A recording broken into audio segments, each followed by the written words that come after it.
Ainda é importante centrar a atenção no que aconteceu ontem em Brasília, na aprovação daquele projeto de isenção do imposto de renda. Exatamente sobre esse tema que eu converso ao vivo com a deputada federal Tabata Amaral. Deputada, boa noite, é um prazer falar com a senhora aqui no nosso CNN Prime Time. A votação de ontem foi uma vitória do governo, mas também foi uma vitória sua, já que no texto que foi aprovado por unanimidade lá no Congresso, lá na Câmara dos Deputados, melhor dizendo, desculpa, e que ampliou a isenção do imposto de renda, entrou um artigo que a senhora articulou para que no prazo de um ano o governo envie ao Congresso um projeto de política nacional de reajuste da tabela do imposto de renda.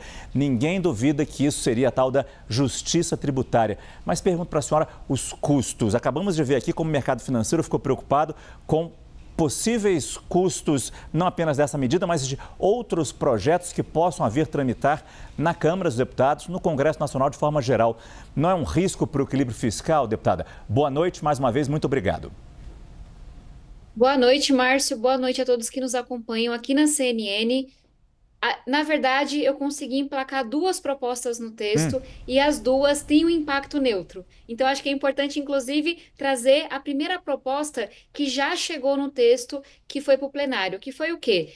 Primeiro, a proposta vem do governo já com esse equilíbrio, ou seja, para que a gente possa dar esse alívio tão importante, o desconto total, a isenção para quem recebe até 5 mil e o desconto progressivo para quem recebe até 7.350, é por isso que a gente precisa cobrar o mínimo, o imposto mínimo de 10% de quem recebe mais. Os super ricos. Diante disso, o super rico, exatamente. Havia uma preocupação, ainda na comissão especial da qual eu fiz parte, de saber que esses valores, eles são equivalentes, mas eles variam.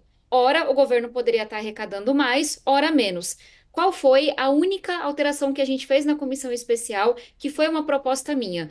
Qualquer excesso de arrecadação do governo vai ser usado para reduzir o imposto sobre o consumo. Ou seja, a reforma do imposto de renda não é para o governo fazer caixa, não é para o governo arrecadar mais. Qualquer centavo a mais que for arrecadado, isso já chegou na primeira versão do texto, a gente colocou lá na comissão, vai ser usado para diminuir o quanto que a gente paga no arroz, no feijão, no supermercado. Essa foi a primeira medida para garantir que com a variação dos anos a reforma fosse 100% neutra. Qual foi a proposta que essa sim a gente emplacou ontem numa articulação que levou algumas horas ao longo do dia de ontem? Foi para garantir que haja uma correção pela inflação. E por que que isso não traz um desequilíbrio fiscal? Porque conforme a inflação enfim, vai passando os anos, ela vai corroendo os salários das pessoas, mas ela também vai aumentando a arrecadação do governo, certo? Quem está ali hoje perdão, quem recebe 5 mil reais, daqui 5 anos, a gente sabe que esses 5 mil reais não compram a mesma coisa. Mas a pessoa está ali com o valor nominal de 5 mil reais. Então, vai ter um reajuste, a pessoa que hoje está isenta, ela vai passar a pagar imposto se não houver uma correção pela inflação. Ou seja, a tendência natural é que o governo siga arrecadando cada vez mais por conta de uma arrecadação que vem com a inflação. Então, essa correção que a gente faz, garantindo que vai ter uma política nacional de reajuste, que todo ano a gente vai olhar para isso, é para garantir que esse valor vai sendo atualizado conforme a inflação e a arrecadação do governo vai seguindo neutra. Ou seja, o governo nem arrecada mais, nem arrecada menos, não tem um impacto fiscal. Não sei Bom, se consegui me explicar sim, aqui. sim. Mas a gente sabe há quanto tempo não era feito esse reajuste da tabela do imposto de renda. Fazer anualmente parece uma mudança bastante sensível. Daí eu pergunto se a senhora acredita que esse artigo vai permanecer no texto, agora que tramita no Senado, e que o governo vai cumpri-lo. Com toda certeza.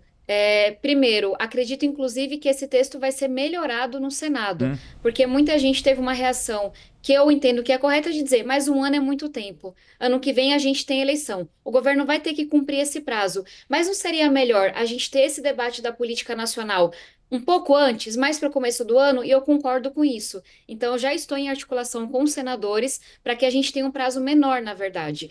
E aí, em relação ao questionamento que você trouxe, sim, é verdade que nós estamos há 10 anos sem reajustar a tabela do imposto de renda, mas isso não é justo com as pessoas, isso não é correto.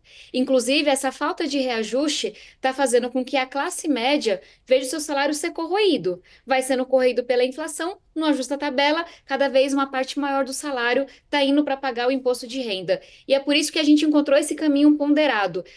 O que a gente coloca ali é: teremos uma política nacional que vai ser debatida, que pode ser feita de forma suave e progressiva, que impacta não só quem está na base, mas também quem paga mais imposto. O que não dá é para a gente ficar dependendo de a cada 10 anos ter um governo que é sensível à causa, como foi o governo Lula, e faz um reajuste. A gente tem que garantir que, independente do governo ser de esquerda ou direita, independente de ser ano eleitoral ou não, essa correção justa vai acontecendo e as pessoas não perdem o poder de compra. E com um projeto em separado, a gente vai poder fazer esse debate com mais qualidade. É a tal da justiça tributária. Agora, deputada, sobre a isenção em si, na votação de ontem, foi promessa de campanha e só ontem foi para votação. Na sua visão, por que isso acontece? E me faz lembrar também o que acabamos de mostrar aqui, o tal do projeto que prevê tornar crime hediondo a falsificação de bebida alcoólica de 2007. Por que demora tanto para alguns projetos entrarem em pauta, deputada? Márcio, quem está nos acompanhando com toda certeza sabe a resposta. Infelizmente, o Congresso Nacional, especialmente nos últimos meses, olhou só para os interesses de uma parcela da política. Houve ali um casamento entre uma parcela do Centrão e o bolsonarismo, e os projetos que foram sendo votados eram aqueles que não interessavam a população brasileira. Se votou aumento de deputados contra o meu voto, PEC da blindagem, para impedir que parlamentares, inclusive, respondessem por corrupção, ação penal, se votou a urgência do PL da anistia, e aí você pode perguntar, isso todo mundo viu. Uma parcela do Congresso votando de assim de outro também contra os interesses da população. Então, o que foi que mudou? Por que agora a gente finalmente conseguiu votar a reforma do imposto de renda? Porque as pessoas foram para a rua. Talvez alguns colegas meus não queiram reconhecer isso, mas essa mudança de ânimos que a gente viu no Congresso, saindo, enterrando inclusive a PEC da blindagem no Senado, Aham. finalmente pautando a proposta da reforma do imposto de renda, é por conta da mobilização nas ruas.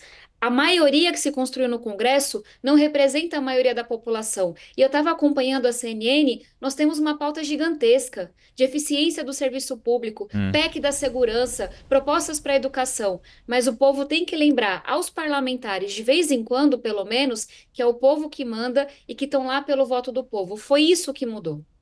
Eu conversei com a deputada Tabata Amaral. Deputada, muito obrigado pela sua participação no nosso CNN Prime Time. Boa noite.